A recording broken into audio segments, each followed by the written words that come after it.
ಇವತ್ತು ನಾನು ನಿಮಗೆ ತೋರ್ಸಕ್ಕೆ ಹೋಗ್ತಾ ಇರೋ ಗಾಡಿ ಸ್ಪ್ಲೆಂಡರ್. ಇದೊಂಥರ ಇಂಡಿಯನ್ ಮಾರ್ಕೆಟಿನ ಒನ್ ಆಫ್ ದ ಲೆಜೆಂಡ್ ಅಂದರೂ ತಪ್ಪಾಗಲ್ಲ ಗುರು. 1990ರಲ್ಲಿ ಇಂಡಿಯಾದಲ್ಲಿ ಎಮಿಷನ್ ನಾರ್ಮ್ಸ್ ಎಲ್ಲ ಸ್ಟ್ರಿಕ್ಟ್ ಆಗ್ತಾ ಇದ್ದಿದ್ದ ಕಾಲದಲ್ಲಿ ಬಂದಂಥ 4 ಸ್ಟ್ರೋಕ್ ಗಾಡಿ ಗುರು.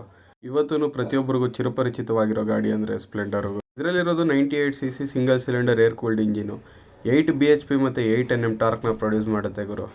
ಸಿಂಪಲ್ ಆಗಿ ಮಿನಿಮಲ್ ಆಗಿ ಒಂದು ಫ್ಯಾಮಿಲಿಗೆ ಎಷ್ಟು ಬೇಕೋ ಅಷ್ಟು ಚೊಕ್ಕವಾಗಿರೋಂಥ ಗಾಡಿ ಗುರು ಇದು. ಗಾಡಿ ಅಂದರೆ ನನಗೊಂಥರ ಸ್ಪೆಷಲ್ ಫೀಲಿಂಗು. ಯಾಕೆ ಅಂದರೆ ನಾನು ಬೈಕ್ ಓಡಿಸೋದು ಕಲ್ತಿದ್ದು ಈ ಗಾಡಿಲೇನೆ. ಹಾಗೆ ನೀವು ಓಡಿಸಿದಂಥ ಮೊದಲನೇ ಬೈಕ್ ಯಾವುದು ಅಂತ ಕಮೆಂಟಲ್ಲಿ ನನಗೂ ತಿಳಿಸಿ, ನಾನು ತಿಳ್ಕೊತೀನಿ. ಈಗ ಇದ್ರ ಎಕ್ಸಾಸ್ಟ್ ನೋಟ್ ಕೇಳೋಣ ಬನ್ನಿ. ಈ ಗಾಡೀಲಿ ಜಾಸ್ತಿ ಫೀಚರ್ಸ್ಗಳಿಲ್ಲದೆ ಇರ್ಬೋದು, ತುಂಬ ಮಿನಿಮಲ್ ಆಗಿ ಹೆವಿ ಕಾಂಪ್ಯಾಕ್ಟ್ ಆಗಿದೆ ಗುರು. ಈ ಗಾಡಿ ಲಾಂಚ್ ಆಗಿ 25 ವರ್ಷದ ಮೇಲಾಗಿದೆ. ಈ 25 ವರ್ಷದಲ್ಲಿ ಸುಮಾರು ಗಾಡಿಗಳು ಬಂದೋಗಿದೆ ಈ ಸೆಗ್ಮೆಂಟಿಂದು, ಈ ಮೈಲೇಜ್ ಜಾಸ್ತಿ ಕೊಡ್ತೀನಿ ಅನ್ನೋ ಕಾನ್ಸೆಪ್ಟ್ ಇಟ್ಕೊಂಡು.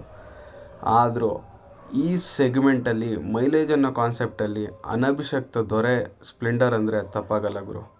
ಹೀರೋ ಮತ್ತು ಹೋಂಡಾ ಎರಡೂ ಸೇರಿ ಇದನ್ನು ಇಂಡಿಯಾಗೆ ತಂದಿದ್ರು. ಈಗ ಹೀರೋದವರು ಕಂಟಿನ್ಯೂ ಮಾಡ್ತಾ ಹೋಗ್ತಾ ಇದ್ದಾರೆ.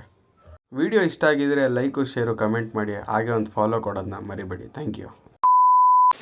ನಾನು ಬೇರೆ ಯಾವ್ದು ಹೇಳ್ತಾರ ಇಲ್ಲ ಸ್ವಾಮಿ, ನಾನು ಪಕ್ಕ ಆಕ್ಚುಲಿ ಲೋಕಲ್. ನಾನು ನನ್ನ ಟ್ರಿಕ್ ಮಾಡಬೇಡ್ರಿ.